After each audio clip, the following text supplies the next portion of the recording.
या देवी सर्वभूतेषु माँ लक्ष्मी रूपेण संस्थिता नमस्तस्यै नमस्तस्यै नमस्तस्यै नमो नमः। जय महालक्ष्मी। आप सबको जय मां कंजक चैनल की तरफ से गुरुवार महालक्ष्मी व्रत की हार्दिक शुभकामनाएं। आज की वीडियो में हम गुरुवार महालक्ष्मी व्रत कथा आपके सामने प्रस्तुत करने जा रहे हैं। उम्मीद करती हूँ कथा का पूरा फल लेने के लिए आप कथा को शुरू से लेकर अंत तक जरूर श्रवण करेंगे। जय महालक्ष्मी। महालक्ष्मी व्रत पूजा करने से माता महालक्ष्मी प्रसन्न होती हैं तथा सुख शांति एवं धन संपत्ति प्राप्त होती है। ये व्रत करने वाले स्त्री तथा पुरुष दोनों मन से स्वस्थ एवं आनंदमन होने चाहिए। इस व्रत को किसी भी महीने के प्रथम गुरुवार यानी कि बृहस्पतिवार से शुरू कर सकते हैं। विधि नियम अनुसार हर गुरुवार को महालक्ष्मी व्रत करें। श्री महालक्ष्मी की व्रत कथा को पढ़े। लगातार 8 गुरुवार को व्रत पालन करने पर अंतिम गुरुवार को समापन करें। वैसे ये व्रत पूजा पूरे वर्ष भर भी कर सकते हैं। पूरे वर्ष भर हर गुरुवार के देवी की प्रतिमा या फोटो के सामने बैठकर व्रत कथा को पढ़ें। शेष गुरुवार के दिन 8 सुहागनों या कुंवारी कन्याओं को आमंत्रित कर उन्हें सापीड़ा या आसन पर बिठाकर श्री महालक्ष्मी का रूप समझकर हल्दी कुमकुम लगाएं। पूजा की समाप्ति पर फल प्रसाद वितरण करें तथा इस कथा की एक प्रति उन्हें देकर नमस्कार करें। केवल नारी ही नहीं अपितु पुरुष भी ये पूजा कर सकते हैं।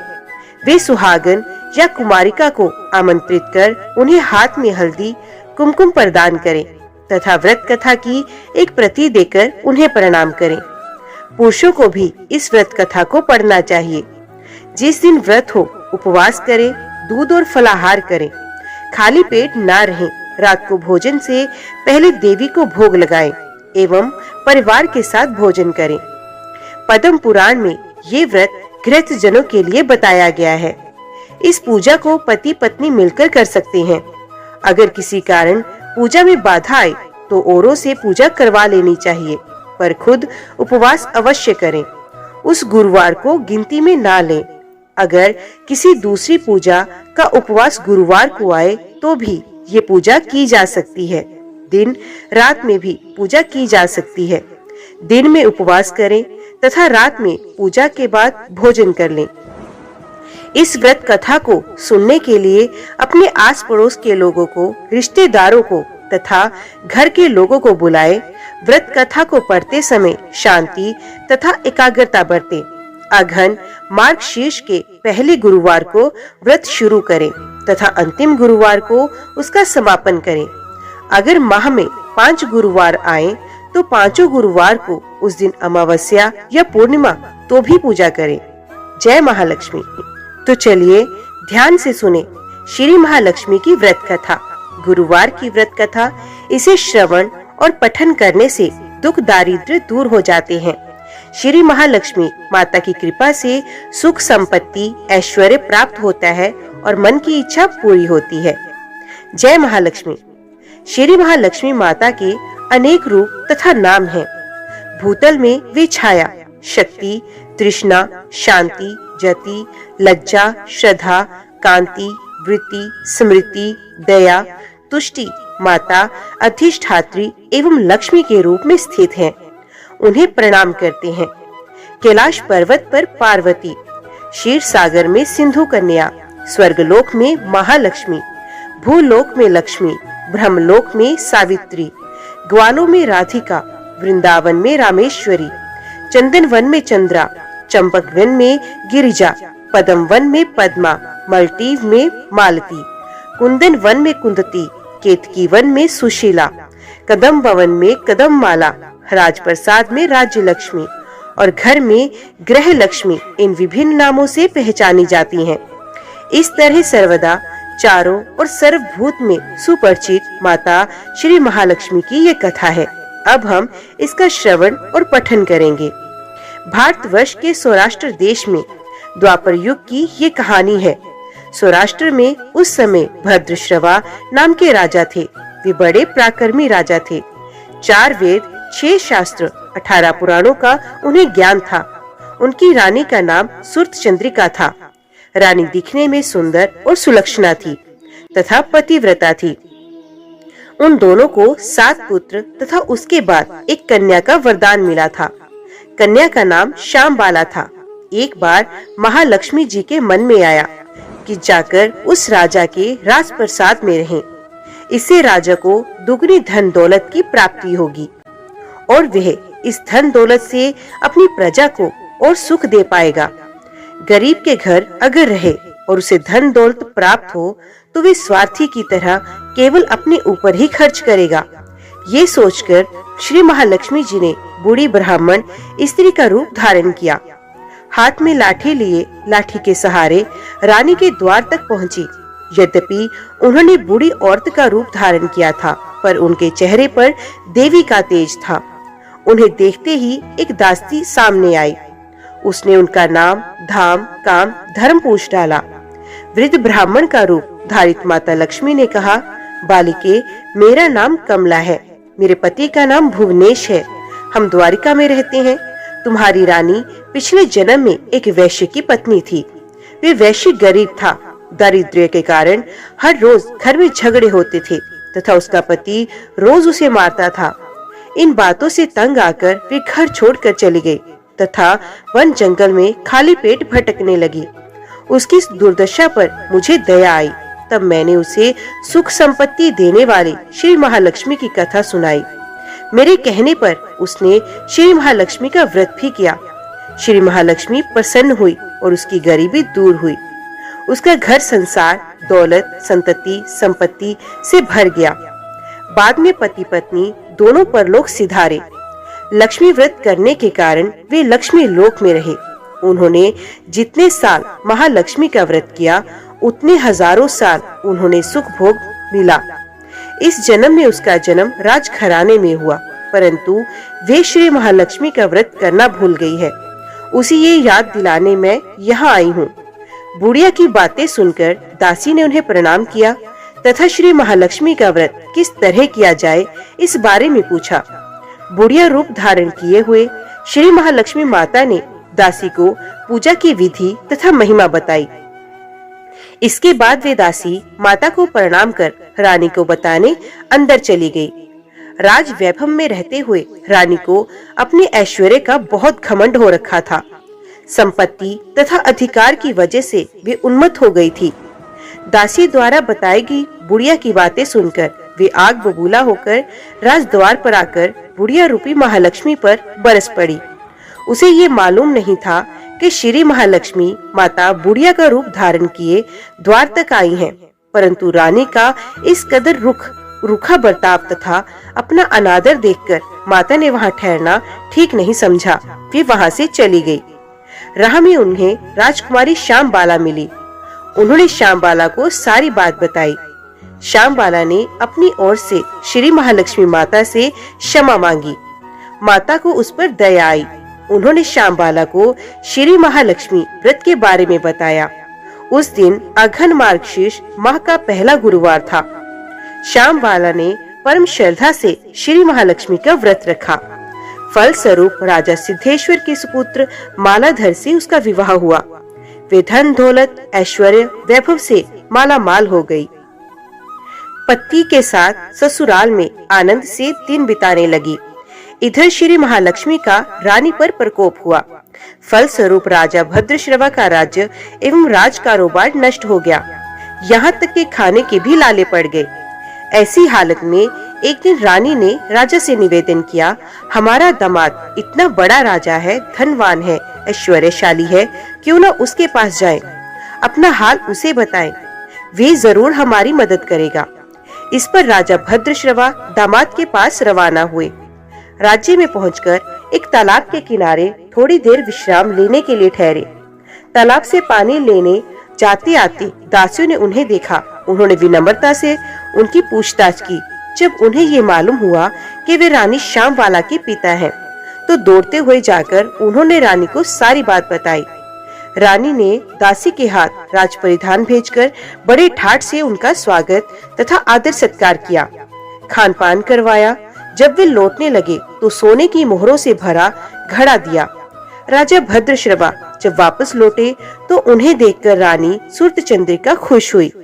उन्होंने सोने की मोहरों से भरे घड़े का मुंह खोला, पर हाय भगवान, घड़े में धन के बदले कोयले मिले। ये सब श्री महालक्ष्मी के प्रकोप से हुआ। इस प्रकार दुर्दशा में कोई और दिन बीत गए। इस बार रानी स्वयं अपनी कन्या के पास गई। वे दिन अघन माह का अंतिम गुरुवार था। श्याम बाला ने श्री महालक्ष्मी का व्रत किया, पूजा की, अपनी माता से भी व्रत करवाया। इसके बाद रानी अपने घर आ गई। श्री महालक्ष्मी का व्रत रखने पर उसे फिर से अपना राजपाट, धन दौलत, ऐश्वर्य प्राप्त हुआ।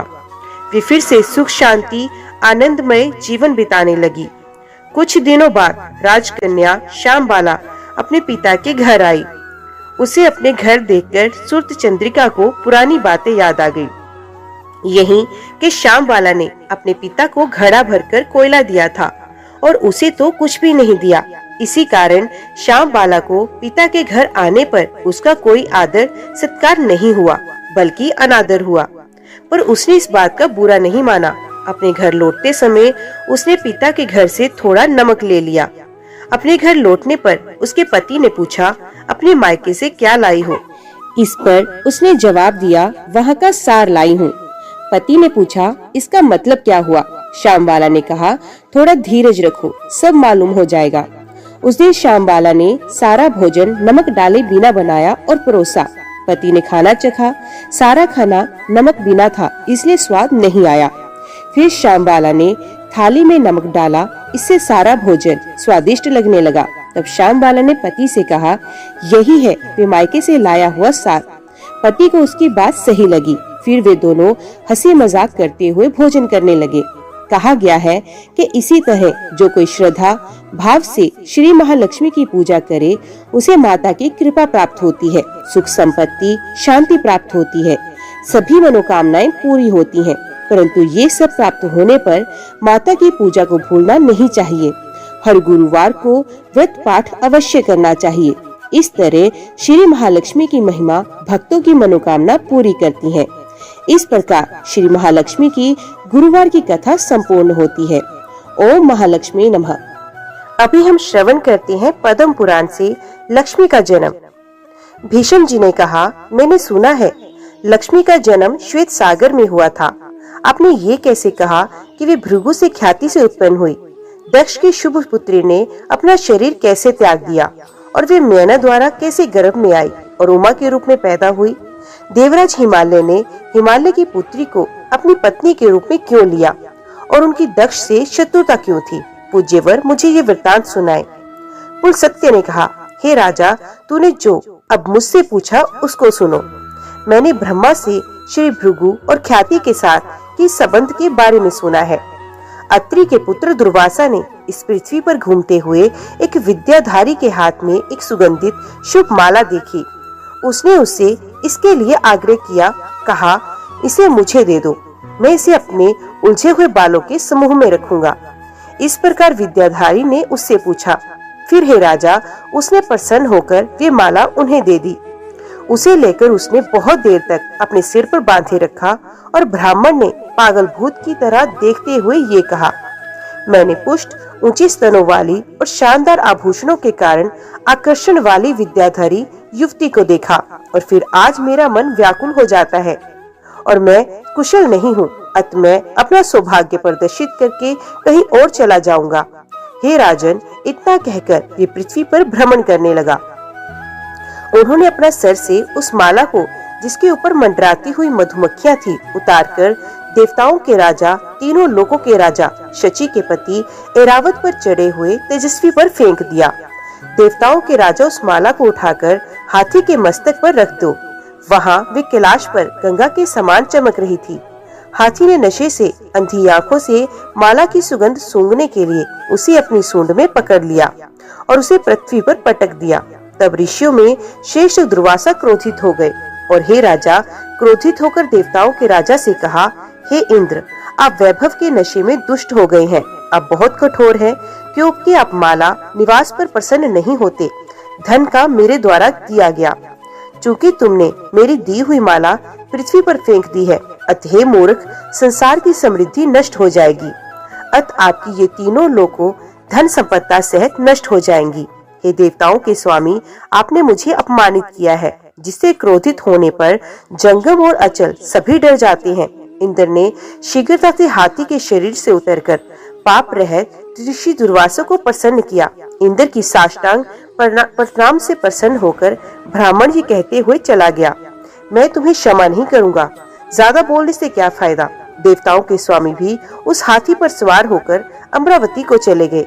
तब से इंद्र सहित ये तीनों लोग समृद्धि से शून्य हो गए। बलिदान नहीं किए गए, तपस्वियों से तपस्या नहीं की गई, उपहार नहीं दिए गए और संसार लगभग नष्ट हो गया। जब इस प्रकार तीनों लोग समृद्धि से रहित हो गए और ऊर्जा से वंचित हो गए, तो दैत्य दीति के पुत्र दानव धनु के पुत्र ने देवताओं के खिलाफ सैन्य अभियान शुरू कर दिया। दैत्यों ने देवताओं को हराया और अग्नि के नेतृत्व में इंद्र और अन्य लोगों ने प्रसिद्ध ब्रह्मा की शरण ली। देवताओं द्वारा ठीक से सूचित किए जाने पर ब्रह्मा ने भी उनसे बात की। उनके साथ विश्वेत सागर के उत्तरी तट पर गए।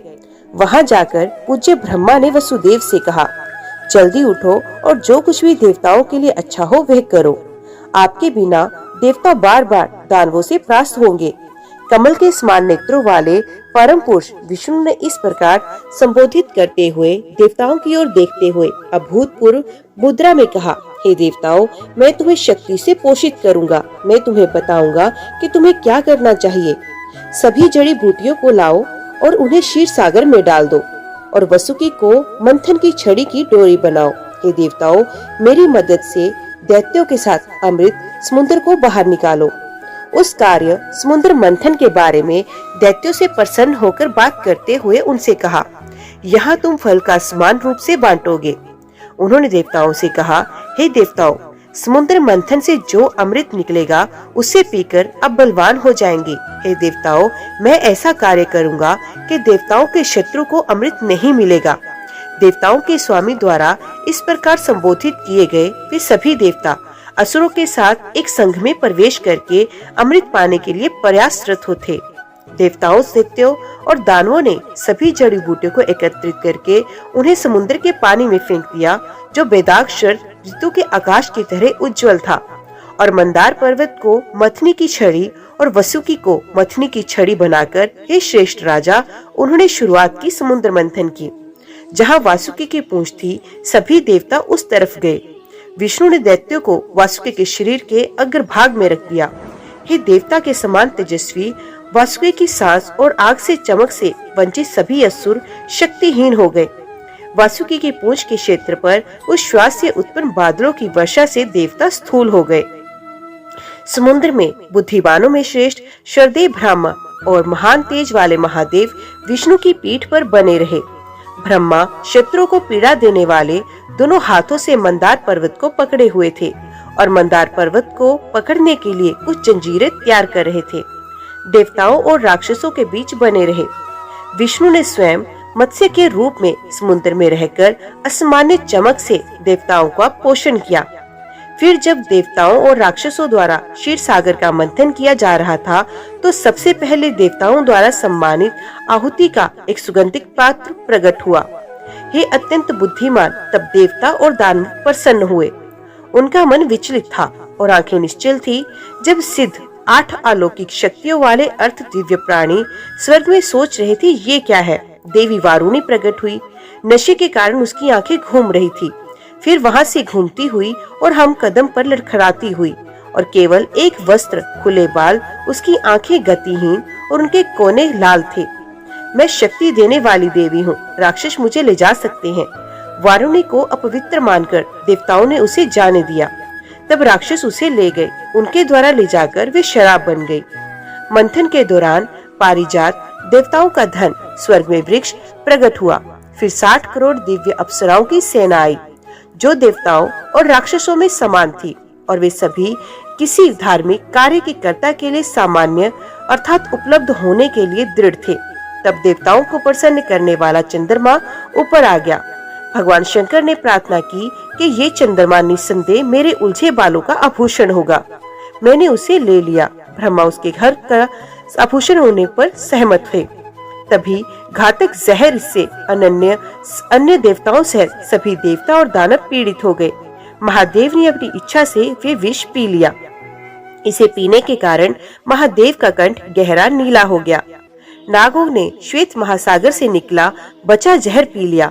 तभी स्वयं धन्वंतरी सफेद शस्त्र धारण किए हुए चले आए। वे अमृत से भरा घड़ा लेकर ऊपर आए। तब वैद्यों के स्वामी को देखकर देवता निश्चिंत हो गए। तभी घोड़ा और हाथी ऐरावत आए। तब खिले हुए कमल पर विराजमान और कमल धारण किए हुए तेजस्वी तेज वाली देवी श्री उस जल से निकली। महान ऋषियों ने हर्षपूर्वक श्री सुकत नामक स्तोत्र से उनकी स्तुति की। विश्वावसु के नेतृत्व में गंधर्वों ने उसके सामने गाया और घृतजी के नेतृत्व में दिव्य अप्सराओं के समूह ने वहां नृत्य किया। गंगा आदि नदियां अपने जल से लक्ष्मी को स्नान कराने के लिए वहां आती थी। हाथियों ने सोने के बर्तनों में शुद्ध जल लाकर समस्त लोगों की महान अधिष्ठात्री देवी को स्नान कराया। स्वयं क्षीरसागर ने उन्हें खिले हुए कमलों की माला दी। विश्वकर्मा ने उसके शरीर पर आभूषण पहनाए।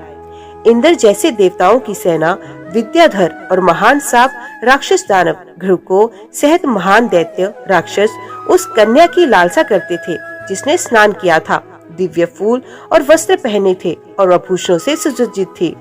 तब ब्रह्मा ने कहा, हे वसुदेव, केवल आप ही उसे स्वीकार करें जो मैंने आपको अर्पित किया है। इस मामले में मेरे द्वारा देवताओं और राक्षसों को मना किया गया है, अर्थात उसका हाथ मांगने से। मैं आपके स्थिर प्रदर्शन से प्रसन्न हूँ। ब्रह्मा को ने देवी को इस प्रकार संबोधित किया, हे देवी, केशव के पास जाइए। मेरा दिया हुआ वर पाकर आप बहुत वर्षों तक सुखी रहना।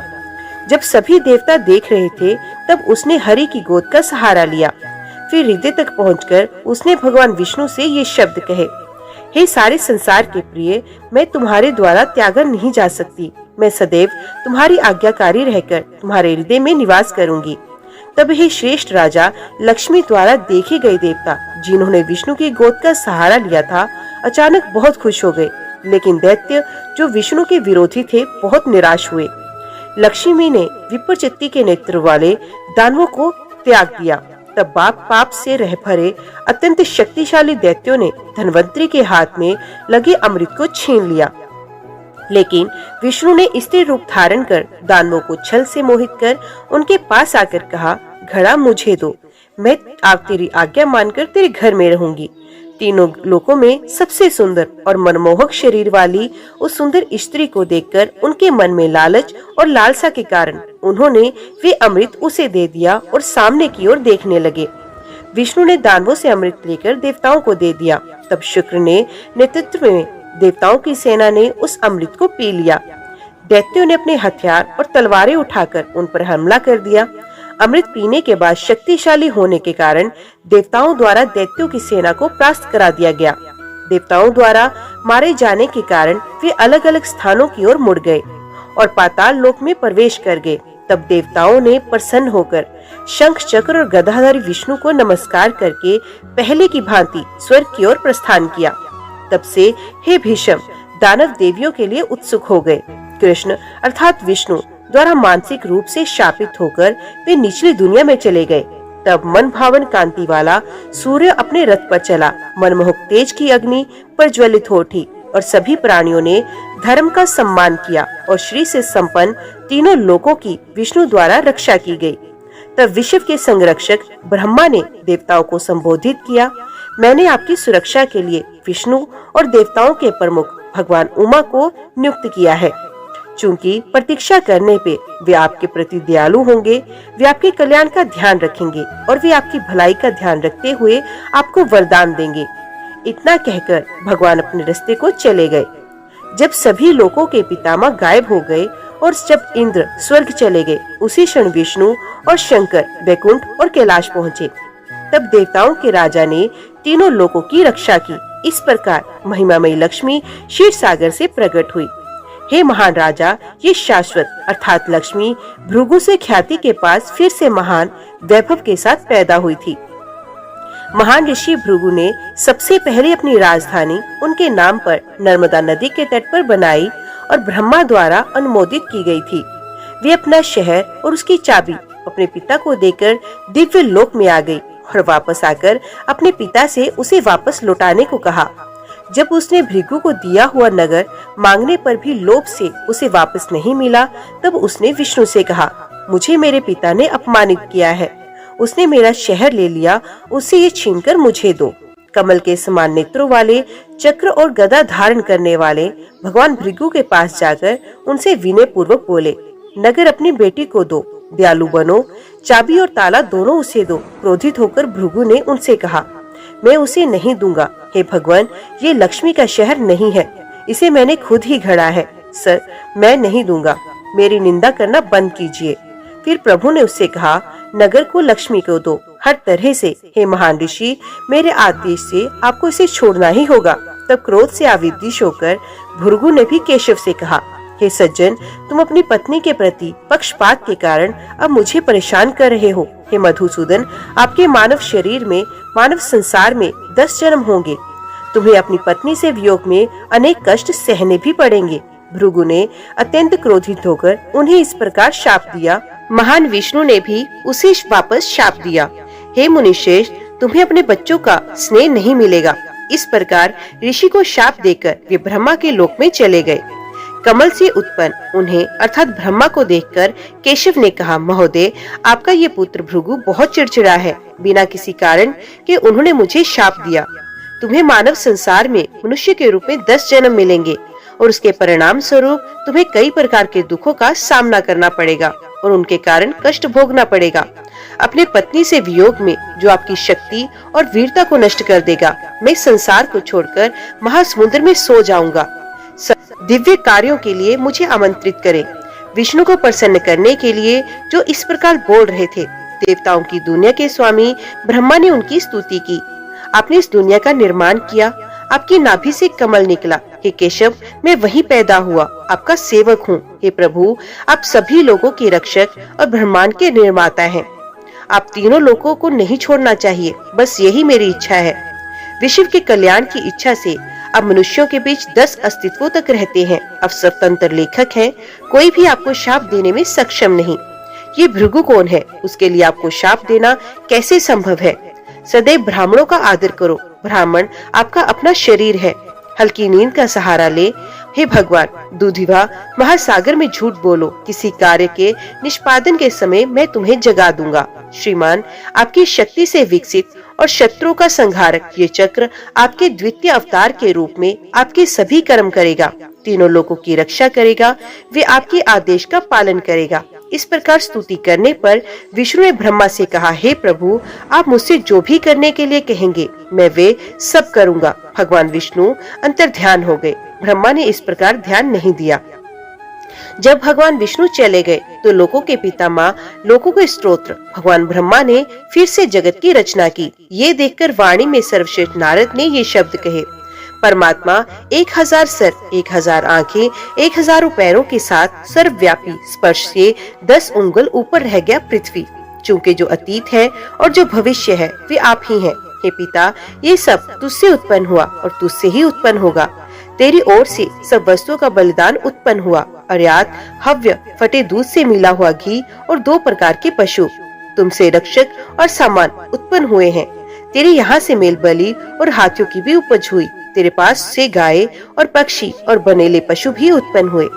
तेरे मुख से ब्राह्मण निकले, क्षत्रिय तुमसे पैदा हुए, वैश्य आपकी जंघाओं से उत्पन्न हुए, शूद्र आपके पैरों से उत्पन्न हुए। तेरी आंखों से सूरज निकला, हवा तुम्हारी कान से आई, तुम्हारे मन से चंद्रमा, आपकी आंतरिक गुहा से सांसें, सांस और आपके मुंह के आग से, तेरी नाभि से आकाश और तेरे सर से स्वर्ग निकला, आपके कान से चौथाई भाग, तेरे चरणों में पृथ्वी। ये सब आपसे ही उत्पन्न हुआ। जैसे विशाल अंजीर का पेड़ एक छोटे से बीज में रहता है, वैसे ही ये सब आपके साथ बीज के रूप में उत्पन्न हुआ है। जैसे अंजीर का वृक्ष बीज और अंकुर से उत्पन्न होता है और बढ़ता है, वैसे ही संसार तुमसे उत्पन्न होता है और बढ़ता है। जैसे केले के पेड़ की छाल और पत्तियों से कुछ भी दिखाई नहीं देता, वैसे ही प्रभु ये सब आप में ही निवास करता हुआ दिखाई देता है। तुझ में सुखदायक शक्ति है, यह केला ही आपके पास आया है। गुणों से रहित आप में हर्ष और क्लेश उत्पन्न करने वाली मिश्रित शक्ति विद्यमान नहीं है। अलग अलग और एक होकर रहने वाले तथा संपूर्ण भूतों में आपको नमस्कार है। आप व्यक्त, प्रधान, अपनी पहली संतान और सार्वभौमिक स्वामी हैं। प्रत्येक वस्तु में आप ही सर्वस्व हैं, आप ही सब कुछ है और आप सभी रूप धारण करते हैं। सब कुछ तुमसे ही उत्पन्न हुआ। आप सबकी आत्मा को नमस्कार है। ये सबके स्वामी, आप सभी प्राणियों की आत्मा है, क्योंकि आप सभी प्राणियों में विद्यमान हैं। मैं आप क्या बताऊं, चूंकि तुम ये सब कुछ जानते हो जो हमारे मन में है।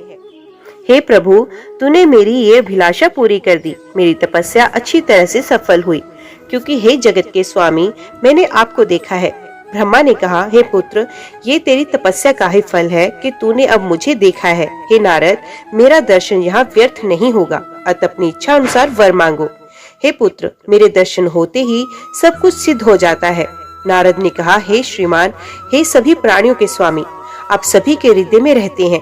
क्या जो मैं मानसिक रूप से चाहता हूँ वे तुम्हें ज्ञात नहीं है। हे प्रभु, मैंने तेरे द्वारा संसार की रचना देखी है। देवताओं का दर्शन करना, ऋषि और दानवों, मुझ में जिज्ञासा उत्पन्न हो गई है। कुलसत्य ने कहा, नारद के पिता स्वर्ग के स्वामी भगवान ब्रह्मा प्रसन्न हुए और नारद को वरदान दिया, आप ऋषियों में सर्वश्रेष्ठ है। मेरी कृपा के कारण तुम्हें हंसी मजाक करने और कलह बढ़ाने में रुचि होगी और तुम स्वर्ग, पृथ्वी और पाताल में स्वतंत्र रूप से विचरण करोगे। हे निष्पाप, तेरे आभूषण, जनेऊ समेत पीठ पर डाला हुआ और घुटनों तक लटका हुआ कपड़ा, एक छोटा छाता और एक सारंगी होंगे। विष्णु, रुद्र और शुक्र की उपस्थिति में तथा राजाओं के क्षेत्र में तुम्हें सदैव स्नेह प्राप्त होगा। तुम जातियों के उपदेशक होगे। ये वह वरदान है जो मैंने तुम्हें दिया। हे निष्पाप, अपनी इच्छा अनुसार स्वर्ग में रहो और देवता तुम्हारी प्रतीक्षा कर रहे हैं। ओम महालक्ष्मी नमः। आज की वीडियो में इतना ही। उम्मीद करती हूँ वीडियो आपको पसंद आई होगी। वीडियो पसंद आई हो तो वीडियो को लाइक और चैनल को सब्सक्राइब जरूर कीजिएगा। जय महालक्ष्मी लिखकर कमेंट बॉक्स में अपनी हाजिरी और अपने सुझाव देना ना भूलेगा। तो मिलते हैं अगली कथा, अगली वीडियो के साथ। तब तक के लिए देखते व सुनते रहिए। जय मां कंजक, जय माता दी।